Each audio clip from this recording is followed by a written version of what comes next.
تخيل معايا يا أميجو الساعة 3 الفجر الدنيا هس هس وانت قاعد في اوضتك بتاكل بقايا بيتزا باردة من التلاجة بقالها يومين. بتفتح انستجرام بغرض انك تسلي يومك التكنولوجي، وفجأة بتلاقي حمادة صاحبك اللي كان بينام في حصة الفيزياء وبيهرب من حصة الدين منزل صورة سيلفي من يخت في جزر المالديف. الشمس طالعة بتضحك له والتان بيلمع على وشه وكاتب تحتها The Simple Life، الحياة البسيطة. في اللحظة دي لقمة البيتزا بتتحول لطوبة في زورك، بتحس إن أوضتك بقت زنزانة وإنك مجرد كومبارس ملوش لازمة في مشهد خلفي، والناس كلها هي الأبطال اللي واخدين الكادر كله. وبتبدأ تسأل نفسك السؤال اللي كله وجع: ليه كل الناس دي سعيدة ومسافرة وبتخطب وبتترقى إلا أنا؟ هو أنا معمول لي عمل بالفشل؟ الحقيقة إنك مش معمول لك عمل ولا حاجة، والفخ ده يا أميجو اللي بيسرق النوم من عينك بالليل ويخليك تقوم الصبح متنكد اسمه لعنة المقارنة. والنهاردة هنعرف ليه مخك بيصمم ينكد عليك ويشتغلك ويقلب عليك المواجع، وايه الملعوب اللي السوشيال ميديا عملته فينا بالاتفاق مع هرموناتنا، وبسببه بقينا بنفكر بالطريقة دي. لكن كالعادة بعد ما تنزلوا تعملوا لايك وتشتركوا في القناة وتعملوا متابعة لو مش عاملين، وتطلعوا تاني عشان نبدأ حلقتنا.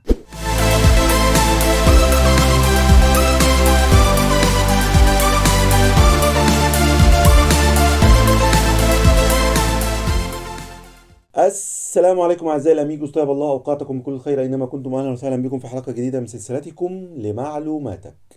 في سنة 1954 بيقدم عالم النفس الأمريكي العبقري ليون فيستنجر نظرية المقارنة الاجتماعية، السوشيال كومباريسون ثيوري، واللي بيجاوب بيها على السؤال الأزلي اللي دايما بنسأله: هو احنا ليه بنبص لبعض أصلا؟ ليه ما نركزش في ورقتنا وخلاص؟ عن طريق النظرية دي اكتشف فيستنجر إن البشر عندهم غريزة بتخليهم محتاجين يقيموا نفسهم طول الوقت، وبما إن مفيش ترمومتر بيتحط تحت اللسان نقدر من خلاله نقيس النجاح أو السعادة، فبنضطر نبص للي حوالينا كمرجع أو كمسطرة. ليون كمان قسم المقارنة دي لنوعين: أول نوع وهو الأبورد كومباريسون، المقارنة التصاعدية، ودي لما تقارن نفسك بواحد أحسن منك أو معاه فلوس أكتر، من الآخر يعني لما تبص لفوق. والنوع ده من المقارنة ليه ناحيتين: يا إما بتكون دافع ليك عشان تتطور وتبقى أحسن، أو وهو ده اللي بيحصل غالبا تكون مصدر للإحباط والشعور بالدونية. أما تاني نوع فهو الداون وورد كومباريسون، المقارنة التنازلية، ودي لما تبص لتحت للي أقل منك واللي ظروفهم أصعب، وهنا بتحس بالرضا والراحة، مبدأ الحمد لله الذي عافانا مما ابتلى به غيرنا. ودي برضو ليها مشكلة إنها ممكن تخليك تكسل وتفضل واقف مكانك. المشكلة مش في النظرية يا أميجو، المشكلة إن ليون لما عمل نظريته كان البشر آخرهم يقارنوا نفسهم بجارهم أو زمايلهم في الشغل، أو حتى الست الوالدة تقارنك بابن خالتك. ما كانش يعرف إنه هيجي يوم ويبقى في صندوق صغير في إيدك اللي هو الموبايل بيخليك تقارن نفسك كل يوم بالليل والنهار بالمليارديرات والفنانين ونجوم السوشيال ميديا، الناس اللي حياتهم متفصلة بالملي ووراهم ناس بترسم لهم كل خطوة بيخطوها. دلوقتي بقى تعالى يا أميجو أكلمك عن المصيدة اللي السوشيال ميديا نصبتها لنا. الرئيس الأمريكي المشهور ثيودور روزفلت عنده مقولة بتجيب من الآخر، بيقول فيها: المقارنة هي لص الفرح، الحرامي اللي بيسرق منك الفرحة، والحقيقة الحرامي ده كل مادة بيبقى أشطر وأشطر. طيب ليه المقارنة زي الحرامي؟ لأنك بتقارن كواليس حياتك المكركبة اللي فيها التعب والصداع والخناقات وحتى الشراب المقطوع بأفضل لحظات حياة الناس التانيين. انت شفت الفيلم النهائي الحمادة على انستجرام اللي متصور ب100 فلتر ومتنقي فيه أحسن ثانية في اليوم كله، بس ما شفتش المونتاج اللي اتشال فيه وما بانش أي حاجة وحشة حصلت قبل وبعد اللحظة دي. ما شفتش خناقة حمادة مع مراته على سعر التذكرة، ولا شفت جلسة التصوير اللي قعدوا فيها ساعتين عشان يطلعوا بصورة تبين إن هم سعداء بتلقائية، وما تعرفش إن حمادة واخد قرض عشان يطلع السفرية دي وإن هيقعد يسد فيه 5 سنين. العلم بيسمي الحالة دي الانحياز للإيجابية. الناس بتفلتر حياتها وإنت مخك بيستقبل ده كأنه الواقع العادي بتاعهم، فتتولد عندك حالة نفسية اسمها القلق الوضعي، فبتبدأ تحس إن حياتك الطبيعية الهادية اللي ما فيهاش نط من طيارات أو أكل سوشي بالبخور هي حياة ناقصة.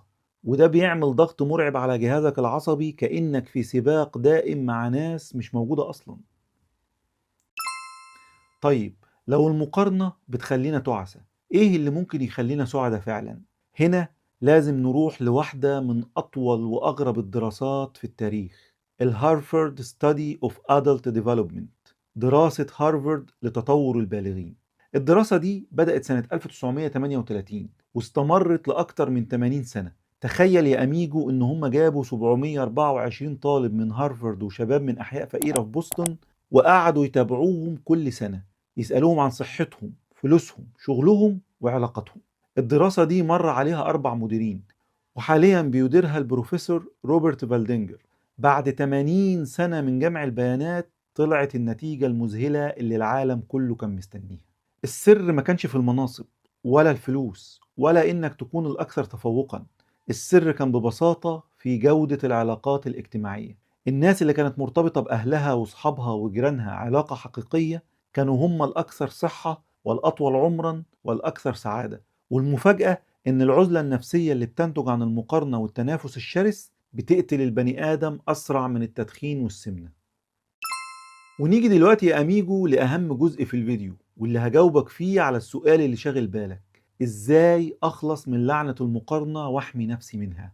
أول حاجة لازم تعرفها وتحطها حلقة في ودنك هي إن منافستك الوحيدة والشرعية في الكوكب ده مع نسختك بتاعت امبارح وبس. لو أنت النهاردة بقيت أشطر بنسبة 1% أو حتى قدرت تقاوم غريزة إنك تتفرس في صور غيرك وتتحسر على حالك، فأنت كده جبت الجولدن جول، الهدف الذهبي. القاعدة بتقول: لا تقارن بدايتك بموسم النهاية للآخرين، لأنك ببساطة كأنك بتقارن واحد لسه بيقول يا هادي في أول سلمة بواحد بينزل تترات الفيلم بتاعه، وده ظلم بين لنفسك يا أميجو. تاني حاجة محتاجين نعملها هي مرحلة التطهير الرقمي أو الديتوكس اللي مفيهوش هزار. أي حساب على السوشيال ميديا بتتابعه وبتحس بعد ما تقلب فيه إنك قليل أو إن شقتك دي ضيقة أو إن خروجاتك تافهة، فتكرما منك اعمل له انفولو، الغي متابعته فورا وبقلب ميت كمان. دي مش قلة ذوق ولا غيرة، دي حركة دفاع عن النفس بينصح بيها العلم. صحتك النفسية أغلى من أي حاجة ومحتاجة بيئة نظيفة تكبر فيها، مش محتاجة حد يحسسك إنك كومبارس في حياة الناس. أنت البطل في فيلمك، والبطل مش بيسيب السكريبت بتاعه ويقعد يتفرج على الأفلام المنافسة في نص التصوير. وأخيرا محتاجين نشغل محرك الامتنان اللي صدى من كتر الركنة. المخ البشري للأسف برمجته غريبة شوية، ما بيعرفش يركز في المقارنة المؤلمة وفي الرضا المريح في نفس الثانية. لما تحس إن وحش النقص بدأ يعض في قلبك، امسك ورقة وقلم واكتب 3 حاجات حقيقية موجودة عندك ومش عند ملوك الانستجرام. يمكن صحتك، يمكن صحابك اللي بيحبوك بجد مش عشان خاطر اللايك والشير، أو حتى نومتك الهادية من غير ما تشيل هم كتابة بوست عميق بالإنجليزي. الامتنان يا أميجو هو المضاد الحيوي الوحيد اللي بيقتل فيروس المقارنة وهو لسه في أوله، فحافظ على جرعتك اليومية منه قبل ما يركبك النكد. وعشان تعرف إن الموضوع محتاج قوة نفسية حقيقية، خليني أحكي لك قصة تخليك تتكسف من نفسك كل ما تيجي تقارن حياتك بحياة حد تاني بتشوفه على السوشيال ميديا. وهي قصة سيدنا عروة بن الزبير. الراجل ده مر بيوم من أصعب الأيام اللي ممكن تمر على أي حد، وكأنه فيلم رعب. في يوم واحد اتصابت رجله بمرض الأكلة، وقرروا إنهم لازم يبتروها عشان ما تموتوش. وفي نفس الساعة دي جاله خبر إن ابنه المقرب لقلبه رفصته دابة ومات. تخيل الموقف يا أميجو، فقد طرف من أطرافه وفقد ضناه في لحظة واحدة. أي حد مكانه كان ممكن يقعد يقول ليه أنا يا رب، ويقارن ابتلاءه بالصحة والنعم اللي عند غيره. بس سيدنا عروة عمل حاجة تدرس في علم النفس قبل الدين، بص للسماء وقال جملة تهز الجبال: اللهم لك الحمد، كان لي أطراف 4 فأخذت واحدا وأبقيت لي 3، وكان لي بنون 7 فأخذت واحدا وأبقيت لي 6، فلئن كنت قد ابتليت فلقد عافيت، ولئن كنت قد أخذت فلقد أبقيت. الراجل ده ببساطة عمل تركيز انتقائي على اللي فاضل عنده مش اللي نقص منه. مسك المسطرة وقاس النعم اللي معاه مش المصيبة اللي حلت بيه. فلما تحس انك مخنوق عشان ما معكش ايفون اخر موديل او ما سافرتش الساحل، افتكر ان في ناس بتقول الحمد لله وهي بتفقد حتت من جسمها. وزي ما بيقول الامام ابن الجوزي في كتابه صيد الخاطر: ان آفة العقل هي تمني ما عند الغير. وده اللي بيخلي البني ادم يحس انه فقير وهو غرقان في النعم. الرضا يا اميجو مش كلام بيتكتب على الحيطان، الرضا ده عضلة بتبنيها لما تقرر تبطل تبص في ورقة غيرك وتشوف الكنوز اللي في ورقتك انت.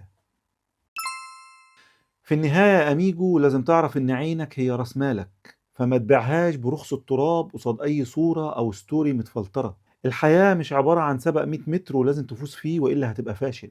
الحياة رحلتك انت لوحدك بتوقيتك انت وبظروفك انت. انت مش مضطر تثبت لحد انك ناجح، ولا مضطر تعيش سعيد بالعافية عشان تواكب الترند.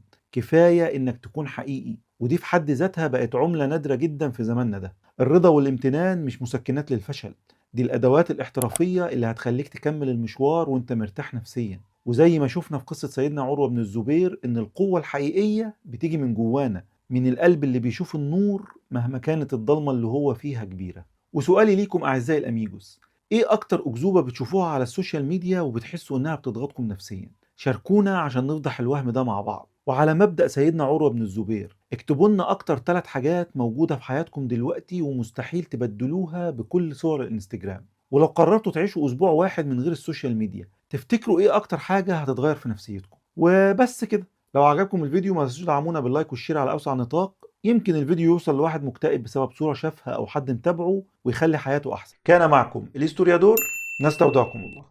بمناسبة الفشخرة والمقارنات الوهمية دي، فكرتوني بواحد صعيدي لقى واحد من المؤثرين اللي مقطعين السمكة وديلها على الانستجرام منزل صورة وهو واقف جنب عربية فراري آخر موديل وكاتب تحتها: الحمد لله، هذا من فضل ربي، القادم أجمل.